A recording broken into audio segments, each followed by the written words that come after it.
Good morning, Kevin O'Rourke here on my DDPY Positively Unstoppable Journey of 2023. And today's video I want to do specifically for a lady in the group, Kimberly Sims. So take it when I say this is that take it in the manner that you would believe me or not believe me, whatever the case may be. But every single person is going through what you're going through. We all have doubts. We all have things that we say to ourselves. We all have stories and narratives that we've run in our brain. And the difficult thing is, this is where it's really interesting. And I'm going to talk a little bit about science and all sorts of shit in the brain. So, you have to bear with me and watch the whole of the video to see how enlightening it is. So, obviously we have our brain. All various different parts of it, prefrontal cortex, limbic system, things like that.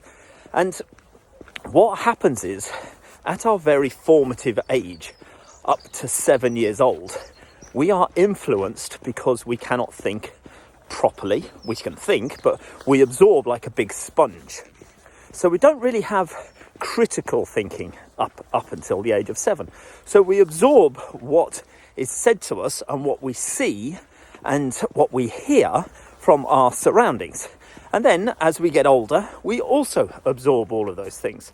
But as we get a little bit older each time, we begin to develop some kind of critical thinking.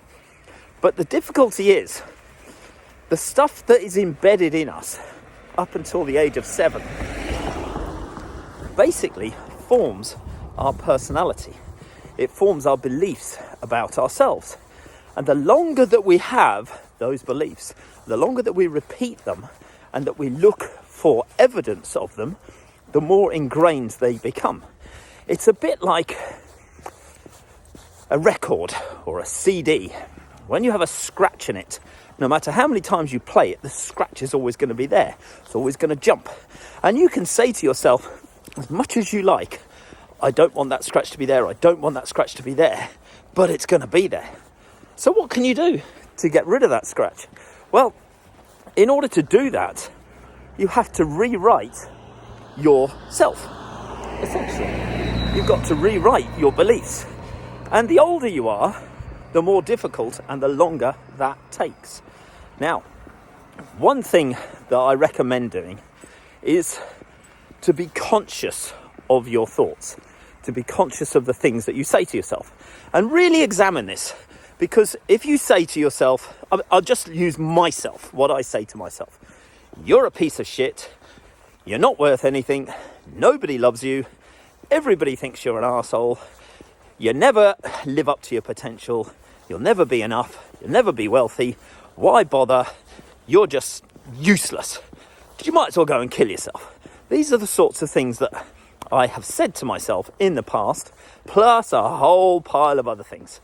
And this comes from an extremely toxic upbringing that I endured. But I also survived it. And it's also, to a certain degree, been my greatest curse, but also my greatest blessing. And this is about rewiring things in your brain. So if your mother, your father, your brother, your sister, your teacher, bullies at school, whatever, said to you, you're ugly, you're fat, you're stupid, you're worthless, you're useless, those are all lies. They're lies. And you can say to yourself, oh, but I've tried being positive and I think it's a lie. Well, it is. This is the thing.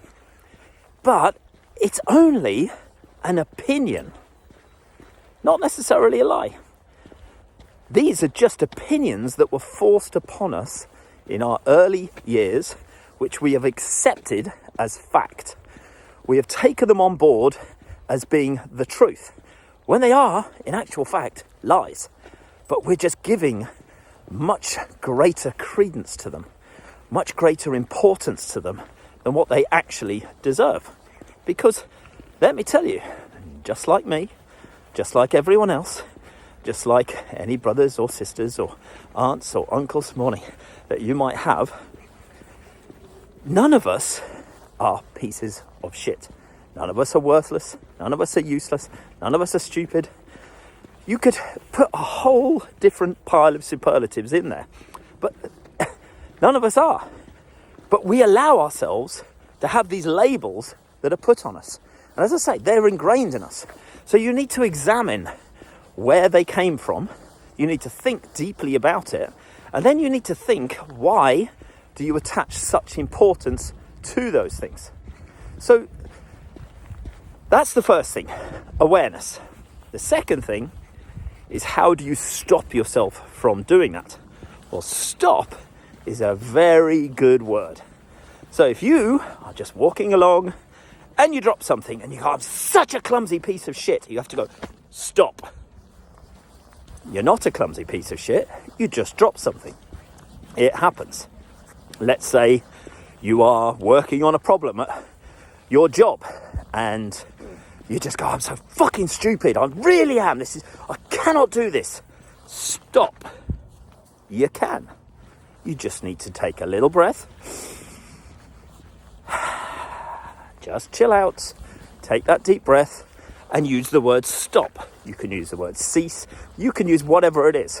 When you actually say stop and you stop yourself, that gives you the time to take that breath, and that gives you the time to analyze things. Is this true? Obviously it's not, but you have to ask yourself, is this true?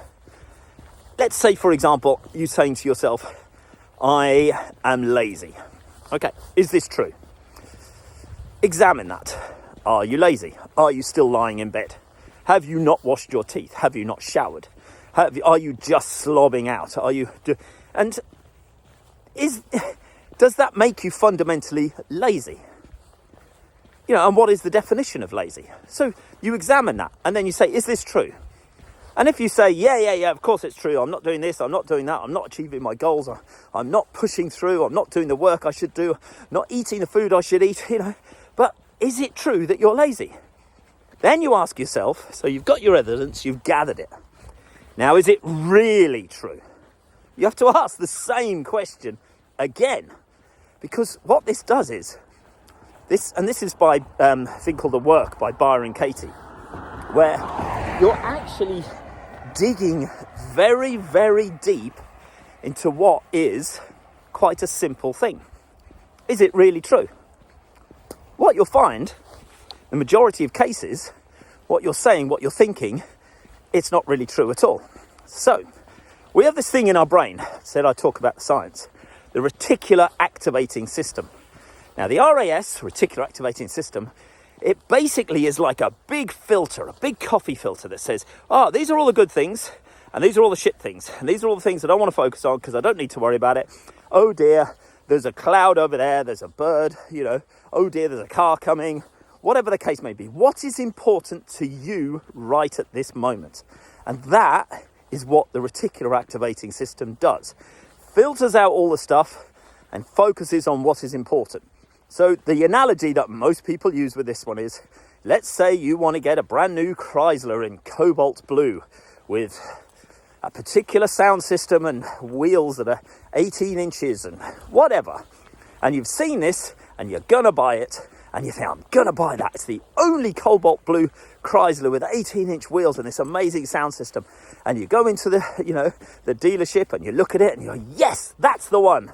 And then you walk away, pleased that you found the car and it's going to be the only one. And all of a sudden, you see that goddamn car everywhere. It's like everyone has the same car. And you think, for God's sake, I thought it was the only one. But what it is, in the past, all of that was filtered out. It wasn't of importance to you. Now, something you have now decided on is important to you. So your RAS, this big filter in your brain, allows it to come in. Now, the only time that things kick in to stop that and to override it is in the case of danger. Danger, danger, danger. Run, fight, flight, freeze, whatever the case may be. And your body, it's got billions of years handed down to you through DNA, which right, now it's time to fly. Now it's time to run. Now it's time to fight. Now it's time to freeze, whatever the case may be. So this is where the things like the limbic system and the prefrontal cortex kick in. So the limbic system is basically a big storehouse of your habits. It's a big storehouse, as I said, about the subconscious mind, where all of the shit that you have learnt and that you have seen as being true is stored. Let's say your habit is, actually, let's use some of my habits that I do. So every morning I wake up, there is a glass of water on my bedside. So every single morning, as soon as I wake up, I drink that glass of water because I want to start my day off hydrated. That's a good habit. A bad habit would be, let's say, for example, having too many coffees. Now, I limit myself to 2 coffees a day. That's it. I could have more, but what's the point? Don't particularly see it. It's a bad habit. I've eliminated it. But some of these habits are ingrained.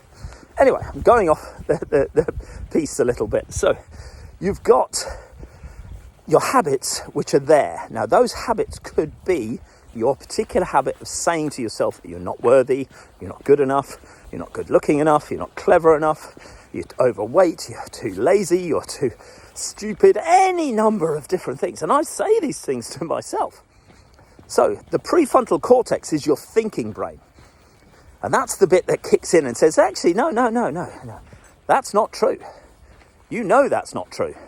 But all of your habits and all of your evidence is stored there to say, here is the evidence for it. So the way to change these is to use the stop that I said and to find evidence to prove that the new stories that you want to tell, the new things that you want to believe about yourself are true. So let's say, for example, let's pick a good example. Now, let's say you want to think of yourself as an achiever, as a winner, as a person, who does good things for others. Let's say you want to do that. You want to feel good about yourself. You want to say, I'm a nice person. I'm a fun person. I'm a happy person. I am a goal getter and a goal achiever. So what you need to do is you need to use your brain, use your past, look at it and find evidence for that. Because you will have been good. You will have been happy. You will have been nice. You will have set a goal in the past and you will have achieved it. You may not think that those things are important, but if you're saying to yourself all the time, I'm bad, I'm terrible, I'm ugly, I'm smelly, I'm overweight, I'm whatever, any number of stories, there is an opposite to those stories. I'm slim, I'm attractive, I'm clever, I'm intelligent, I'm happy, I'm fun, I'm a good person. There is evidence to support those. So it's like a table. Table's not going to work very well on just one leg. It needs 4 legs to hold it up. Maybe it needs 3 sometimes, depending on where the legs are positioned. But you need to say, this is the old evidence. These are the legs holding that table up that proves that that table, that story is correct. Now, I'm going to write a new story, which is the opposite of the previous one. And then I'm going to find evidence and legs to hold that story up and to prove what it is that I want to believe in. Because it's all just about beliefs. It's all just about habits. It's all about stories. It's all about narratives and what we choose to put our importance on. Now, you can get a cute little dog like this and have conversations with him.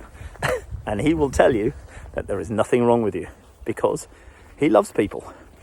So do yourself a favour today and hit me up in the comments. Let me know how this has helped you, or if it has at all, or if you need any further explanation. Cheers.